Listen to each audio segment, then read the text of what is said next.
سلامونه دوستانو، په نننۍ ویډیو کې درته د نسخ خط د مرکباتو 5مه برخه د توی مرکبات ښیم. دې لپاره اسانه طریقه تر ټولو ښایسته او خوندوره خط چې دا نسخ خط ده. نو راځو اول په نسخ خط باندې شروع کوو. کله مو چې توی الف لیکه توی هم داسې ساده ولیکله، دا داسې راولي، دا پورته جګه کوي داسې، دا الف سو، دا یې بل دی توی الف سو، توی الف، بل توی بې داسې مایله خطه مو وویسته، دا بیرته کوږ کوي داسې، دا خط یې اوږد راځي، دا لنډی راځي، دا به راولئ داسې، دا به بیرته دې سر نه بوځي، هماغه ساده ب ده، دا رقم دې ولیکئ. الف له دې ځای نه داسې لندې راولئ، دغې لندې برخې نه لږ پاس دغه ځای کې راځي. بل چې دا توی جیم ده، توی مو چې کله لیکه داسې ساده توی ولیکئ، دا رقم ته داسې بوځئ، دا بیرته سیده بوځئ، چې سیده بوته دا بیرته شاته راولئ، دا داسې ګول بوځئ، دا توی جیم سو. بل توی جیم دا رقم ته هم لیکلی شو، توی مو داسې ولیکله، ساده ګوره داسې کئ، دې ځای نه هماغه ساده مفرداتو والا جیم ده، بس دا ځای نه داسې ګول راولئ، دا توی جیم سو. سوات او توی یو شی ده، خو صرف الف پرې راکښته کول کېږي. بل توی دال ده، توی مو چې کله ولیکه دا رقم ته ساده، دا داسې بوځه، دا له دې ځای نه داسې که، دا بل دې نه لږ داسې اوږد راځي، بره نه الف پرې راکښته کړه. بل چې دا توی ری ده، توی مو دا رقم ته ولیکله، دا سیده بوځه، دې ځای نه داسې که لکه د سین سوات غوندې، که دا داسې کړو سوات جوړېږي، او دا به موږ دلته داسې کړو، دې نه به ری جوړه شي، توی ری. بل چې د توی سین ده، توی سین هم چې کله لیکه دا رقم ته توی مو ولیکله، ګوره دا نور هماغه ساده توی ده، بس صرف سین ورسره ولیکه، توی سین. دا به داسې الف له پورته نه راکښته کړي، که ډېر د ښایسته کوو نو دلته یو غاښ ورته ورکړه. بل توی سوات ده، توی مو دا رقم ته ولیکله ساده، دا ګوره دې ځای نه داسې بوځه، دا توی سوات، دا توی سوات.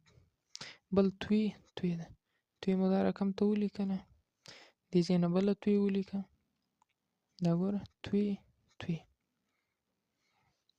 بل چې د توی عین ده، توی مو کله لیکله توی عین دا رقم ته توی ولیکه، دا بوځه داسې، دا ګول بوځه داسې، دا بیرته داسې راوله، دا شاته بوځه داسې، دا ځای نور داسې راوله.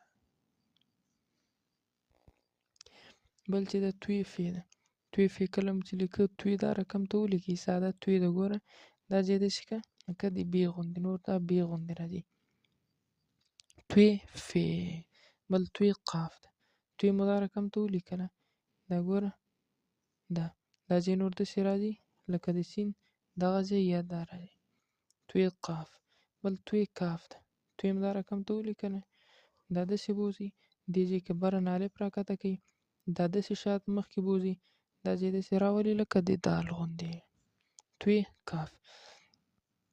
توی لام ده، توی لام هم چې کوئ داسې توی الف ولیکئ، دا رقم ته هم لیکلی شي، توی الف هم ولیکه، دا لاندې راولئ، دا بیرته داسې کئ لکه د سین دا ځای.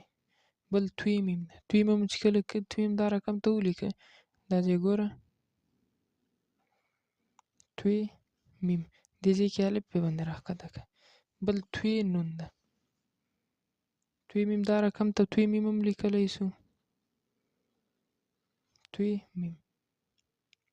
بل توی نون ده، توی میم دا رقم ته ولیکه، دا ګوره داسې هم لیکلی سو، توی نون. بل توی نون دا رقم ته هم لیکلی سو،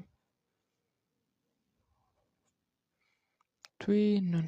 بل توی واو ده، داسې توی مو ولیکله، دا ځای داسې راولئ لکه د قاف غوندې، څه شو قاف، دا رقم ته ګوره، دا توی واو.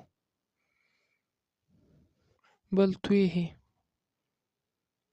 دا ځای به داسې لږ جګ کئ، دا ځای داسې راولئ، دا ځای سیده بوځه، دا بیرته داسې که، توی هی. بل توی لام الف، دا رقم ته کئ طلا.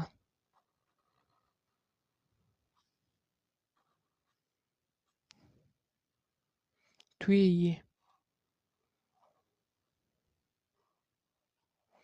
بل توی دا شین ته راځي، بل توی دا رقم چې دا یې دومره استعمال نه لري، دا یې ډېر استعمال لري، نو دا وه د موږ د نن ورځې ویډیو.